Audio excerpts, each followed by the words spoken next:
like, what's the dream of? What's the hope in? What's the doubt for? Live to no end. This is living. The life I've been given is a gift. If I'm a living, I'ma live with the death. So what's the dream of? What's the hope in? What's the doubt for? And live to no end. This is living. The life I've been given is a gift. If I'm a living, I'ma live with the death. Yeah. All right, everybody, welcome to the Living Hope Agency call. I couldn't be more excited to welcome my special guest, Mr. Josh Lockhart, onto the call. Josh, how we doing, man? Hey, man, doing great. Can you hear me okay? I can hear you okay. I love the sign in the background. People don't think, people don't read, people don't listen. Help them anyways. That reminds me of an electronic signature I was doing earlier with like a 75-year-old woman, and you got to have some grace, so that just reminds you always have grace for the people that we're working with, whether it's clients or agents. So I absolutely love that. It's a great reminder. Guys, tonight we're really talking about what can Family First Life, what can selling insurance, what can building a business with Family First Life, what can it do for your family? So obviously loaded question, because so much change can happen for somebody who takes this business seriously. And I know there's going to be some people on here, Josh, who maybe don't know your story, maybe some people who even don't know my story and background. I'd like to really start with kind of bring me back to like where it started, even before Family First Life, so we can really talk about, what that transition has looked like over the last couple of years. Yeah, absolutely. Absolutely. And the most important line of that is help them anyway. So I'm glad you pointed that out. But yeah, I mean, I've spent over a decade in and around, direct sales, insurance sales, a little bit in my early years. And, the year or two prior to FFL was going pretty well. I got to the point where I was making a six-figure income. That's really not the whole story. The whole story is the 10 years before that, where, riding the entrepreneur roller coaster really hard, some okay years, a lot of bad years trying to figure it out and, learn skills and overcome all the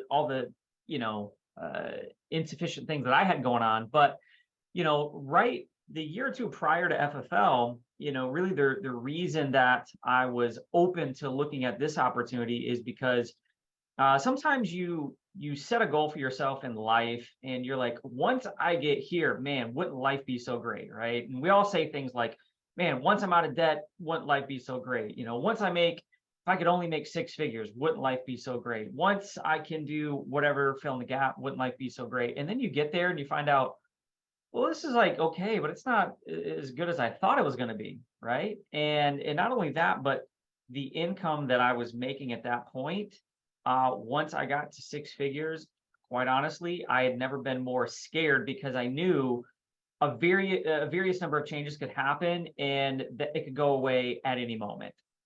And so the thing that I saw about Family First Life right away, the first time I laid eyes on the video, was simply the ability of, hey, I can go and call a lead, which I had none at that point. I mean, we're piecing together different things. I could go out and, call somebody who had raised their hand and said, hey, I'm interested in, getting some information about this. And regardless of whether I went and built a business or built a team, I could go out and predict my income, because over a decade, I'd gotten very, very good at the personal activity of showing up every day and working. And that's what got me excited, is the comfort of not necessarily a salary position, because this definitely not that. I can, it's still 1099, you still eat what you kill, and I'm okay with that. I'm good with that. I just want to know that if I go out and I put in the hours, put in the calls, and do the work, that I can actually make the income, and it's not reliant on, all these other variables. It's just what I can do. So in short, that's kind of where I was when I first took a look at FFL. And I mean, talk just in regards to how was it being, the stress of being married and, constantly telling Michelle, like, hey, this is going to be our year, having kids, hey, this is going to be it. This is going to be it. And then, obviously, finally coming to a point of, hey, like, this is actually it. Yeah. So, I mean, for me, I'd have to go back to April of 2015. So my oldest daughter had just been born a couple months before that. I had my direct sales business. My wife was working. We wanted to have another, and she really wanted to come home from work, right? She wanted to be a full-time mom. And we were kind of looking ahead on that. And you're kind of looking at yourself as a man, as an individual, and going, hey, look, I've been making promises for a while now, and the results just aren't there. Like I can't, with our incomes combined, we could pay the bills, but I couldn't do it all on my own. And you just have that serious talk with yourself, and you go, okay, like, you're either going to have to figure this out, or you're going to need to get a job. And so, I mean, what I end up doing is really tripling down on my goals, tripling down on my work ethic. And that May 1st, which is funny, May 1st of 2015 is when I made that decision. And it was funny, May 1st of 2021 or 2020 is when I started FFL. So something about May 1st, right? So I'd like to tell you that once I made that decision and started working 3 times as hard and doing all these things, like things started to click. But truth of the matter is I had my worst financial year in 2015 after making the decision. So it doesn't always come right away, at least where I was, it didn't. And it, quite honestly, like it started to get better, and then something would happen, it would get worse, right? We'd have a family situation that, would really make things hard. Or, Jamie, you know about network marketing summers, right? Summer would happen and the team would fall apart because everybody's on vacation, and you'd go from, hey, it's starting to happen the first few months of the year, and I'm making money, to, oh, we got to start all over again. And then, the end of the year, things would start to get good. And the first of the year, okay, we're making it. And then the next summer would happen. And each time, right, it was like any hope that you had was just being jerked off, away from you. And of course, you're seeing that, in your family. And I remember one time sitting down with Michelle, and I'm trying to get her pumped up about, the one day, someday things. And, she's just not having it. And she's always been supportive since day one. So this is not about that. But like, I could tell in her face where I'm like, oh, we could do this. She's like, Josh, I don't care about that. I just want to pay the bills. Right. And knowing that she had kind of, for that season of life, given up on goals and dreams, really was sad to me. And I felt like a failure. So, and then fast forward, right? Like some things happened, and some things started to click, and good fortune. And we did start to make the income. We'd moved a few times. And I remember the last time we moved, we're like, oh my gosh, we've moved several times in several years. And we came here to Georgia, and things really started to click, and some opportunities opened. And,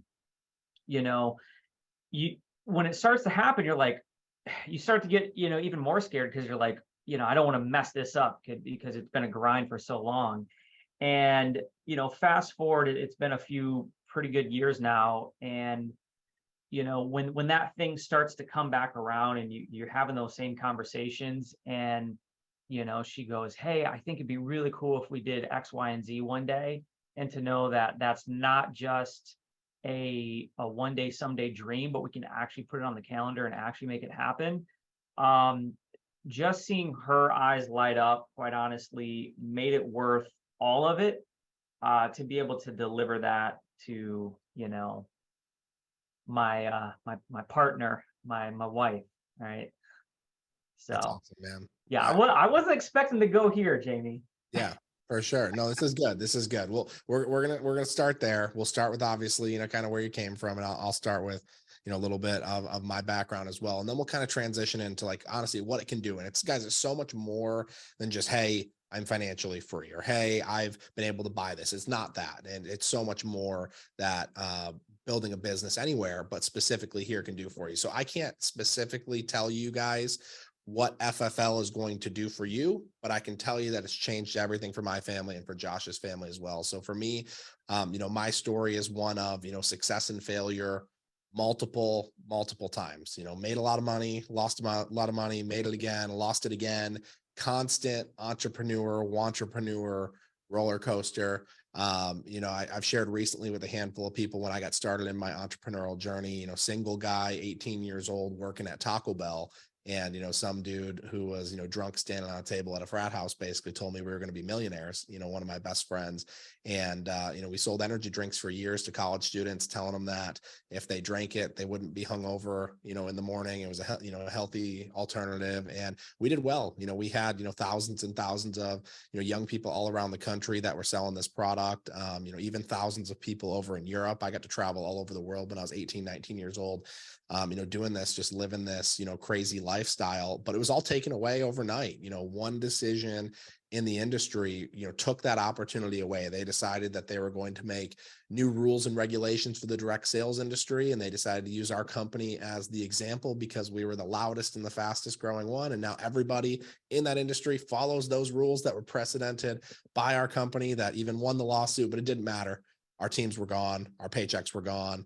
All the things were gone. And we spent years kind of trying to rebuild it, jumping from opportunity to opportunity, trying to recreate what we had that first time around, losing sales teams multiple times in the process. And, even getting to a point where we decided we were going to start our own, network marketing company, and really just fell flat on our faces. And, I'm super grateful for the opportunity that I had to do that, because if it wasn't for that, I would have never met, my wife. And, really, after that, it was like every opportunity that I got involved in, success was like less and less and less. Like the first opportunity, I made really good money, and then it just got smaller and smaller and smaller. And really what was happening, the honest truth is that, there was a lot of success on social media, but like really behind the scenes, I was like super unfulfilled and depressed. I was chasing deals, trying to hit home runs and, pay my bills for the month, but really, honestly, most of the day, just like watching Netflix and pretending to work, living this like laptop lifestyle, which is what so many of us chase after. And people for years were edifying me on this success story that I had when I was 18, 19, 20 years old. And like that really started to mess with my head when I'm now like 25 and broke.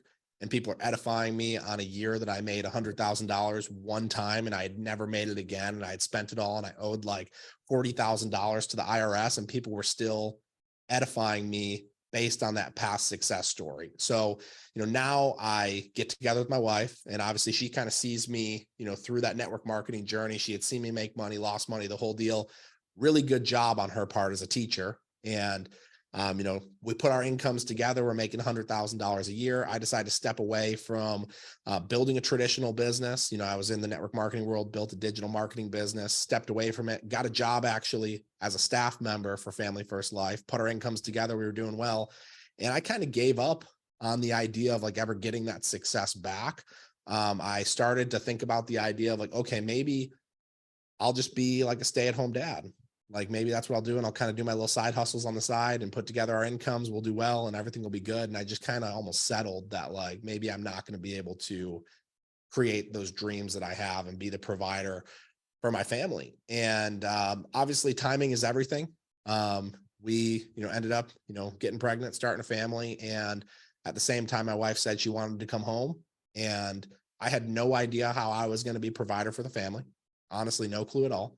I had obviously been in the ecosystem of Family First Life, and not that I didn't have a vehicle, because I obviously had a vehicle. I just didn't understand how I was going to do it because I didn't have the confidence. And then I was forced to, because my wife got laid off from her job, and they said, hey, we don't know how many kids are coming back to school in person versus virtual. So you're the new teacher on the block. So your job's gone. So now we were relying on my income, and we couldn't rely on my income. So I said, I have to get my insurance license. I have to. And if I can just sell 2 policies a weekend, I'll replace Katie's income and we'll be good. And it was a big deal at that point in time, because not only were we, just trying to pay our bills, but like I'd mentioned this, like I owed $40,000 to the IRS. I owed money to friends and family. It wasn't just, hey, let's pay our bills. It was, hey, like, let's get out of this debt hole that, of course, my wife came in with 0 debt into our marriage, and I came in with all the debt. So then she's making all the money, and I'm feeling even worse and even less confident. And then, Family First Life came, and obviously it was one of the hardest opportunities I'd ever got involved in. It was one of the simplest for me to understand that if I go out there and I just help serve families with life insurance, this is the highest commission deal on the planet. Now, guys, there's a lot of opportunities out there to make really, really good commission. There are, absolutely. A lot of people, they say, I want to do the least amount of work to make the most amount of money. That's where I was. Then I came here and I realized that, yes, it's a grind, but every single minute of it has been worth it for what it's been able to do, for our family. I've been in now for almost 3 years. I came from a place of like despair, debt, and bankruptcy to, now we're finally in a place of financial stability to be able to pay off all of those, back tax debts and personal loans, and go back to every person in my life that like my pride, was like, yeah, I'll pay you back, I promise. And it's like, they're like, oh, he's never going to ever pay us back. And to be able to go back to those people and actually say like, hey, like that really was a big deal that you helped me out there. So we can obviously talk a little bit more about that here in a second, but I think one of the biggest things was just that confidence to be provider for my family, that confidence in starting a family, having that role reversal with my wife. But the number one thing, and I'll let Josh talk about this in a second, is the ability to make choices. Like when you're broke, you don't have the ability to make choices. Where your kids go to school, where you live, when we're self-employed, being able to get the best health insurance or the cheapest health insurance, like we don't have choices when we're broke. So Josh, what kind of choices have you and Michelle been able to have now, like since having this grind in FFL and being able to go out there and find some success? I mean, there's a lot, right? And certainly we can, I can rattle some off. Going on a yacht, Jamie, that was a good one. That was a fun taking choice. taking the team on a yacht, that was pretty awesome. Forgot about that one. Thanks, Kasha. So one really simple thing, I remember when I first started here and we had some good months. I had a friend of mine. He's like, "Oh man, what are you going to spend the money on?" And I'm like, I don't know. You know what I mean? I have no. I'd like to say I'm not very materialistic. I don't have a lot of things. I'm not into cars really. My wife has a van. She loves it. There's just not a lot of things where I'm like, I don't need to go buy a watch.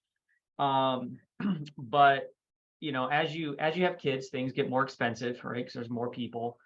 And there was a bunch of years where, years ago where we were down to one car.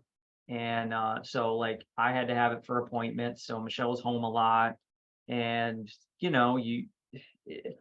life was fine. I mean, life wasn't bad, you know what I mean? But like you're not going anywhere. You're not doing anything outside of like the absolute necessity things. And now we have this thing called family day. Simple concept, right? Sunday we take off, and it sounds like every other right? Yeah, of course you hang out with the family on Sunday, but like we go pretty hard, and so any given Sunday we're going out to eat pretty much every Sunday. That's kind of our weekly thing, which sounds so simple. But when you come from a place where like you can eat out because you don't have any extra money because you're just trying to pay bills and be smart, and to be able to do that every week is just kind of like a little thing that we like to do. And the girls pick where they like to go, and we don't got to worry about like, oh, are we going to be able to afford it or whatever else. And then this weekend we went to Six Flags, or we're going to the zoo, or we're going to the aquarium, or it's whatever, right? Like we know that we can go and spend the money and make the memories without having to check to be like, oh, if we do this today we're going to be late on the whatever, the rent bill or whatever it is. So such a small thing, but choosing how and where you spend the time with your family, and more importantly, to be able to do it. I remember so many times where we would, I would be hanging out with the family, and I'm stressed because I know that the bills are coming up, and I know I should probably be working to make the money for the bills, right? So you're there, but you're not there, right? And so I think that's called peace of mind. No, I couldn't agree more. I mean, a couple of things. I mean, I think one of the number one stressors was always every single time that we go to the grocery store. It was funny because my wife, she's the one who's very frugal, and of course she was bringing in a little bit more money, and she would send me to the grocery store with like a very specific list, and I would come back with $150 more of groceries that weren't on the list. And it was always funny because of course it was the money that she was bringing in that I was going and blowing at the grocery store. And now it's like just the ability to be able to not think about that. You know, if my wife wants organic food, okay, perfect. We can have organic food and that's not a big stress. The ability, like you said, to be able to go out to eat. But one thing that I found that's been super fulfilling is not just the ability to go out to eat, but the ability to like bless a server every now and then with a nice tip. Like I remember I would like pull out my calculator and I'd be like, what is a fifth? Like, what is the absolute minimum tip? Like 15%? Is that's doable? They're not going to like give me, you know, spit in my food for a 15% tip. Okay. That's what I'm going to give. And like now the ability to like tip the bill, like you go out and it's a $40 bill and you tip the server $40. Like I know that sounds like crazy for some people, but like when the average commission is $1,000 and you're helping 10, 15, 20 families a week, you start to build a business and start to earn some overrides and some bonuses. Well, tipping the bill when you go out to eat once a week isn't a huge deal for you, but it's a massive deal for that server. When you go out there and you have a $200 meal with your family and you tip them $200, again, crazy, you know, to be able to do that. And, you know, Josh and I always joke around. I always had my one of my ministries was, you know, when I would drive around and I was doing the in-homes, anytime that I saw someone with a sign at a gas station, I would stop and I'd talk to them. I'd stop at the ATM and I'd go fill up their gas tank or do, you know, whatever it was. So that was always my thing. You know, any opportunities for giving that you can kind of, you know, think back to, Josh, for you? Well, yeah, I think you and I are on the phone last week and the Dream Center called me up. Oh yeah, that's funny. So, yeah, I mean, which my first big event, you know, I came and met you out at the Dream Center in LA and got to see what that was about. Got to hear Pastor Matthew and kind of was a bit of an inspiration for the sign here. He did a sermon or a talk for us, which I think it was entitled "You Get to Serve," which was just this premise of like, yeah, I mean, a lot of times people complain that, you know, I'm always doing things for other people and other people are taking advantage of me, but it's like you get to do that. You're in a position where you're able-bodied to do that. And so yeah, I mean, just you said it, I thought about it. Yeah. Last week you and I were talking, we're on the phone just talking about whatever, and I'm like, this is weird. The Dream Center's calling me. And he goes, oh, they probably want some money. And sure enough, they were, you know, I don't even remember what it's about. It was a quick call. They were sponsoring a kid, a homeless kid or something like that. And each kid was 220. And they're like, would you consider sponsoring a kid? And I'd been there. And I remember there was a girl, Pastor Matthew, at the convention we were at, brings this girl on stage, and she had kind of gotten her life back together and she was doing good things. And she described her life. And to me, she described my life to a T, right? She was a pastor's kid and she'd grown up in a good home. And like all the things she said, I'm like, that describes me. And it kind of freaked me out because I'm like, one different decision in life or one different circumstances, maybe I wouldn't be where I'm at. I could be homeless on the streets of LA. Like that's just a crazy thought. And so when they called me, they're like, would you consider donating? I didn't even think about it for a second. I'm like, yep. And they're like, here's my card. I was literally on and off the phone in 3 minutes, called Jamie right back. And I was like, yep, got the 220. But it just felt good to be in a position to be able to do that. And there's a bunch of others, but that was just last week. Yeah, absolutely. Absolutely. So, I mean, the ability to be able to do that. And then, I mean, I think, you know, one of the big takeaways I took from you is like the ability, like time for your family. I mean, that's a big thing. And like, I think that this is a two-sided coin. I want to make sure that I say this because like, if you're not paying your bills at all, like there's gotta be some sacrifice that's made. There's got to be a conversation that you have with your family. There's got to be like hey, we're going to sit down and hey, dad's probably or mom's going to miss XYZ for a little bit until we get this figured out. But like the idea of when you do this long enough that you start to create some consistency, you're doing this 6 days a week for a year, 2 years, 3 years, you start to figure out, hey, when my kid has a soccer game or when there's, you know, this going on at my church or when I have XYZ going on for a long weekend, I learn how to balance my schedule and kind of create some flexibility. Okay, I'm going to be gone Thursday, Friday, Saturday. I'm going to double up on appointments Monday, Tuesday, Wednesday, Thursday. You know, I'm going to, you know, figure out what that looks like so that when I am gone, I can be fully present. I think that's a big thing. Like one of the best things in the world is when you come into like Thanksgiving or Christmas in this business and you work your butt off and like you got some really nice commissions going into it, that like you're fully present during the holidays. That's like one of the best things in the world. I think one of the worst things in the world is when like you're sitting at Thanksgiving being like, I can't believe I'm sitting here right now. Like all I can think about is working. All I can think about is these bills coming up, or Christmas. Like I wish I could have done more. That's just, it's one of the worst feelings in the world. So, I really just, again, that two-sided coin of like the choice of being able to like have the time freedom. Yeah. When you're your own boss, you're this 1099 person and you have the ability to spend your time however you want. Most of us are horrible bosses of ourselves. If you were to look back, 5-6 years ago at my life on social media, I was a great boss of myself. Behind the scenes, I'm like watching Netflix between sales appointments and like getting a snack and hanging out, not working, but no one could see that behind the scenes. So, a lot of us are horrible bosses of ourselves, and I wasn't paying the bills. So I had no right to spend my time doing that when like my family was relying on me. And again, like to each your own, but like I didn't have the right to have choices that I thought that I had. I was pretty entitled, to be totally honest. But when you do this long enough, you create some consistency in results, consistency in cash flow. You've proven that you can steward the commissions that are coming in. You're making your bills every single month. You're putting some money in savings. You've earned the right to take a long weekend. You've earned the right to take your family on a Disney cruise like Josh has coming up for his girls, which I'm assuming that they're, super hype about, right? Yes. Oh yeah. Oh yeah. That's literally all that Michelle talks about these days.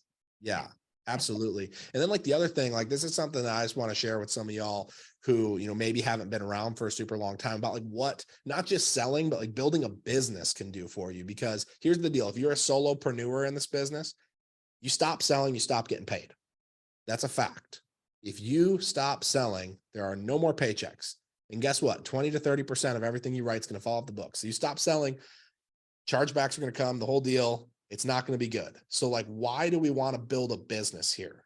We want to build a business in case, God forbid, you go out there and you break your leg or you have a heart attack or something and you can't sell, or like what happened to me, death in the family. I was out running appointments one day and I get a phone call from my wife. Hey, like get home as soon as possible. Like there was an accident. Like, I don't know what happened. Like just grandma said, come home as soon as possible. And we got home and my wife's uncle had the whole family gathered saying, hey, Katie's dad, Chuck, he was out there, flying his plane and he crashed and there was no survivors. And it was like a chilling moment for our family. No one was expecting that. He was a, 50-year-old guy, perfectly healthy. No one could have ever imagined that. That was 3 weeks before the birth of our first son. So my wife's like mega pregnant and loses her dad in a plane crash of all things, like basically right in our backyard, like a couple streets down. Craziest thing in the world. And like the whole world like froze over for a second for the family. But like during that time, what happened? Like our team, my staff, everybody stepped up and rallied around it. It wasn't just like mourning the death of somebody, but it was, we had funeral costs to pay for. We had all these things that like her family was so stressed about. And I was like, hey, like, let me help take care of the celebration of life. No big deal. Hey, I know, you want to contribute, you want to take care of the cremation. Okay, well, I'll take care of this. And like the ability to do that, no questions asked. And like, hey, I need to be here for my family during this time, but the paycheck did not shut off, which was such a blessing because of the 2 years of work that I put in up to that point, which was crazy, followed by the birth of a child. And of course, I wanted to be there for the birth of my child, my first child and my second child back in February. I said 2 weeks, I'm going to be present with my family. That's really important to me. But guess what?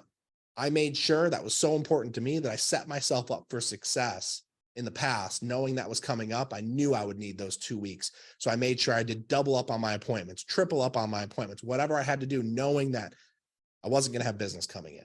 That was really, really important to me. So like, just think like, why am I going to, build a business? It's so that you can be there for your family. It's so that when things happen, you can be available. I made a decision really early on. I was never going to miss a doctor's appointment during the pregnancy. And for both kids, I never missed one. And we're busy. Like I'm running 40, 50 appointments a week for the last 3 years. I never miss a doctor's appointment. You know, my wife and I, we have a marriage meeting every single Wednesday from 8 to 2. Like, that's important.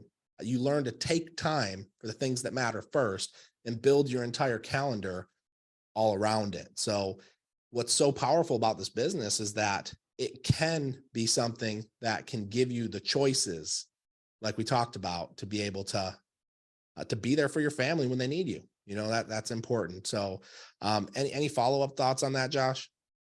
Yeah, yeah. I mean, I've had some instances like that. I mean, you remember when I had COVID and pneumonia, and I was out for a little bit, and the bill still got paid, so super thankful for that. But for me, and I don't know if anybody can relate. Coming from being a salesperson for a long time, and then of course struggling for a long time, I kind of have a obsessive personality where even if it's just you, right? You're the only one that's selling. You're so kind of freaked out that even when things are going well, where you're constantly working in the business, setting the appointment, making the sale, closing a deal, repeat, and kind of keeping that ball rolling, where you're almost afraid to step away to like do something else.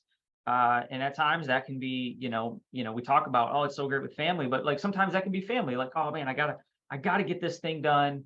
I can't step away because I got to keep the, eye on the ball. And if it falls, I'm freaked out about that. Or to take some, a mental break or a time break to work on the business versus in the business. Because again, if it's just you, and I've talked to other top producers, right? Like, whether a burnout is real or not, emotional burnout is real, right? Where you get overwhelmed because, life piles up on you. And you got to have some help somehow, right? Whether that's, building a team in an agency, whether that's using the money to invest and create more money, or you have to do something. No one can do it by themselves. So if you're just, selling by yourself and trying to get it all done, even the top, producers in FFL that are producing, 1,000 families a year, they have some sort of a team that they've assembled to allow them to do that. And so just, making the choice to start building a team, building an agency, I think is important for everybody, just to alleviate the pressure, because the pressure is going to come if it's not already. So obviously, I think we're starting to establish that like this can change your family's life. It absolutely can. I mean, guys, there are countless stories of, without trying to just like make this all about money, but like money gives some choices. There are countless stories of agents who've come in here making 40, 50, 60 grand a year. I made 29,000 the year that I came into FFL, and coming in and going out there and earning a couple $100,000 in their first year, which is insane. And you start to build a team, it can get even cooler, but also this idea of like stewarding the money. I think that's like a big thing. I want to talk about this almost on like every single call, because like I can't shout this from the rooftops enough, that even in the years that I did well, I was a horrible steward of the money that came in. I went out and I did all the things. I got the $700-800 a month BMW. I went and got the $2,400 a month, lofted apartment. And then because I did that, I was not a good steward of the income that came in. It was like I never made anything in the first place when it all dried up and I had to give everything back and have it taken from me. Then I'm living in a $250 a month studio apartment above a gas station, sharing it with a friend. We're each paying $250 a month for $500 above a gas station. The floors were unlevel, the ceilings were unlevel. And then at that point, I was like, oh man, I really should have been a better steward of the income. Now, I'm making $29,000 a year and I've got $40,000 in debt to the IRS, and I owe a lot of money to friends and family. Like, man, I really wish that I would have done things differently. And I think just this idea of like the law, or I mean, not even the law, but like the rule of delayed gratification, I think is a really, really big thing. Like, as soon as I got the BMW, after the new car thing wore off, I like put my hand over top of my Toyota Corolla, like just over the logo. And I was like, it kind of, yeah, I get it. If you're a BMW person, like the engine's incredible, like it's a fun ride. But I was like, it kind of feels like I'm inside of a BMW right now when I cover up the logo. It's really not that much of a difference. It's just a car. Like once that new thing wears off. So like, if I could like really tell anybody anything, just like take your business seriously. Like, put some money to the side for a rainy day.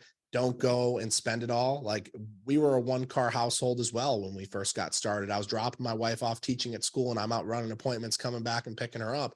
And it wasn't until I had almost 8 months of solid income under my belt before I decided to add a $365 a month car payment of a Toyota RAV4 to our family, not $1,000 truck payment. Okay. Like, I tried to be smart about it. It wasn't until almost 2.5 years in the business and, over $1 million worth of insurance sold before I decided to buy a house. I was renting up to that point. We tried to be as smart as we possibly could. It's just that it's that thing when you make more money than you've ever made in any opportunity, you want to just go drastically increase your lifestyle. Like, now imagine if you could just put 6 months to a year worth of expenses in the bank first. One of the things I wanted to do is I was in debt to the IRS. So I wanted to make sure that never, ever happened again. So I put money to the side for taxes every single paycheck, no matter what, no matter what, no matter what. I even put more than I knew I was going to need, because I knew if I put more than I knew I was going to need, then at the end of the year, I could pay myself a little bonus check with what I didn't use. So it's just important, guys, to be able to do these things to set yourself up for success, so that even if you are making really good money, you don't shoot yourself in the foot later, because more money, more problems, the whole thing. You go out there and you get some huge liabilities, and then you have a bad month selling. Trust me, it's really stressful when you now have $6,000, $7,000, $8,000, $10,000 a month in expenses, and then you decide to have 2 bad months in a row selling insurance, selling anything. You could be selling cars, you could be selling solar. If you're not a good steward of the money that comes in, and you're not either using that money to find a way to turn it into more money, or saving it and just being a good steward of that, like, it's not going to be there in the long run, because it's just, you're going to keep spending it. It's going to be gone. So, like, trust me when I say that if you go out there and you work hard, like, just do your best to be a good steward. If you're going to pour it back into your business, do it in a way that's going to create some ROI for yourself. Josh and I have had conversations about agents who have overspent on leads. For instance, you hear spend 2,000 a week, spend 2,000 a week, spend 2,000 a week. Well, the top producers that are spending 2,000 a week didn't start spending 2,000 a week. And I'm not telling you that you shouldn't. I'm just telling you that they started out spending $300, $400, $500, and they sucked. And they closed 1 out of 10. They closed 2 out of 10. Well, like, it wasn't until they started closing 2, 3, 4, 5, 6, 7, 8 out of 10 that they started really increasing their lead spend, because they saw it was like a mathematical equation. Well, I can risk more because I have more confidence in myself, versus the person who comes in and goes, I'm just going to throw money at it and just keep throwing money at it. And you're just like barely breaking even, or you're making less than what you spent. It doesn't make sense. So you have to learn how to be a good steward of what comes in. And all you have to do is ask. Myself, Josh, whoever is on here, we're an open book. We're not trying to hide anything. We don't want you to suffer in silence. Like, if you're somebody on here who like has been low key suffering in silence, like you're submitting 2, 3, 4 grand a week in business, but like everything's just washing out with either chargebacks or expenses, and you don't feel like you're making any money, like, let's talk about it. Let's figure out what it is that we need to tweak in your business to be able to help you get to the next level. And if you can figure out how to get to that next level, like not just that next level of like selling, but that next level of like being able to organize it and treat it like a real business, that's when you go from like, I made 80 grand and I spent 80 grand to I made 300 grand and I spent, 150 of it, and I put some to the side for taxes, and you got 100 grand in your bank account. Like, that's possible. I can tell you guys countless stories of people who put 100 grand in their savings in 1, 2, 3 years. It's insane if you actually become a good steward of it. But I can also tell you people who 1, 2, 3 years into the business, they somehow came out in a worse position than they started. We're trying to be as transparent with y'all as possible. Like, this is a real business. Any business you go into, there's a risk. And if you're putting your own money into it and you got chargebacks, you got all these things, there's a risk. And we're really trying to be as transparent and upfront with people as possible, so that they can at any point in time go, no one ever told me this stuff. Because there was 2 years into my business that I learned things that I wish that somebody would have told me. And no one told me when I was first starting out. So I didn't tell other people when they're first starting out. So I had to have some hard conversations with people like, hey, this is how it actually works. And then they're like, why didn't you tell me that when I first started? Because I didn't even know that when I first started. So I didn't know to tell you either. So we want to be able to have these hard conversations with you, but also show you that like there's incredible hope like that light at the end of the tunnel of like what you can build here, you know, not just in insurance, but here with Family First Life. And it can absolutely, you know, change everything for you. So, Josh, any last thoughts here in regards to anything specifically that, you know, this has done for you, done for your family, any specific stories, instances you want to share, or just close this thing out? Yeah, I mean, I would say, with what you just said, I mean, if anybody here, um, like, I like what you said, you're suffering in silence, and maybe a lot of the people on the call aren't because they're here, and maybe so, maybe not. But if you just think, hey, this is just about, I need to figure out what to say on the phone, dial a lead, and make a sale. There's so much more, right? As you start to, grow a business, grow your income, like Jamie said, you're gonna have new and better problems, right? Problems with, taxes, problems where to put the money, problems, with agents, or all sorts of things are gonna happen. And if you embrace those things, and let's not have an ego to say, oh, I know what to do, right? I got this all figured out, because every single one of us are deficient in some area, in when it relates to this business, right? Whether it be, financial planning for your own bit, organizational finances, right? One thing for me, I mean, I can get out a piece of paper and know what's going on, but we get paid directly by the carrier. I think between Michelle and I, we had nearly 30 1099s this past year. So you have 30 1099s, and then you have all your expenses. Like, things get really, really hectic. So to call on help of other people to go, well, how did you organize this, and what did you do, right? That's been the difference from us being profitable and maybe not, because we wouldn't have known where the money went, right? So to have access to world-class business people, and I'm not suggesting that Jamie and I are the end all be all, because we lean on other people, right?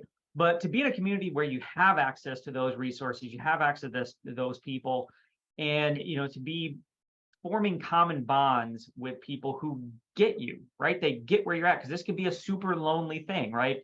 You can be struggling with the phones, and that can be, frustrating. You can be struggling with, clients and chargebacks and all sorts of things. And so to be in a community where somebody go, yep, I deal with that, and that's how I handle that.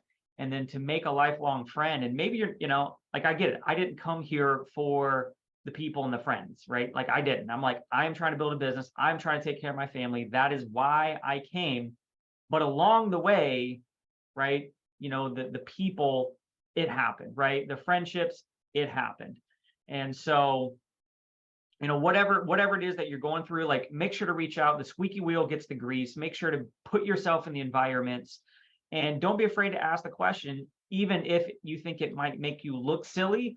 None of us, we shouldn't be worried about that. We should only be worried about, what is it going to take for me to hit my goals and take care of my family? And if that means I got to sound silly, look silly, on Zoom or wherever else, like, so be it. I think our families are worth it.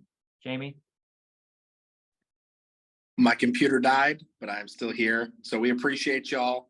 Everybody have an amazing night. We'll still be here on live dials. Lots of us running appointments tonight. We appreciate y'all. If you need anything, please reach out. Lots of exciting updates and announcements. Please meet us at the Charlotte or Detroit event. We can't wait to see y'all. Everybody have an amazing night. Thanks, guys.